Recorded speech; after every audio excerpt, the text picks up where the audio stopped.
Bigating chikahan this Monday mga kapuso, tampok sina Alden Richards, megastar Sharon Cuneta at si Piolo Pascual. As promised, tuloy ang pasilip natin sa mga entry para sa Metro Manila Film Festival na 28 days away na lang. Yan ang chika ni Nelson Canlas. Ito yung panahon, especially Pasko.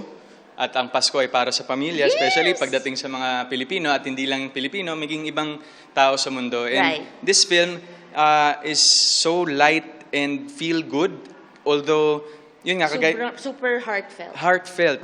Mag-ready na raw ang mga puso sa pelikulang handog ni megastar Sharon Cuneta at Asia's multimedia star Alden Richards ngayong Kapaskuhan. Mateo, ano to? Ang kanilang first-time team-up mangyayari sa Metro Manila Film Fest entry, The Family of Two. Walang kaduda-duda na nung sinabing Alden Richards yung kasama ko. Right away. Kahit di ko pa matapos, kahit wala pang script, ay, Alden Richards, ay, go, go, go!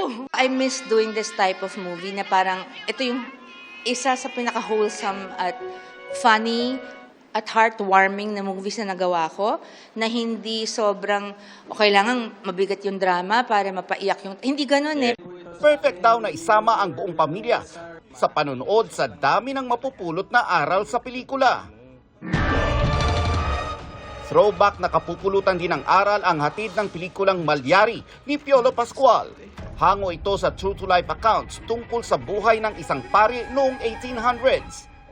Siya si Father Juan Severino Malyari na nahatulan ng kamatayan sa Pampanga noong panahon ng mga Kastila dahil sa pagiging isang serial killer.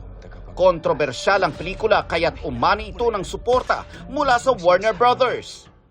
There's a chance for cinema, not just Philippine cinema but cinema in general. So nakakakilig syempre, di ba?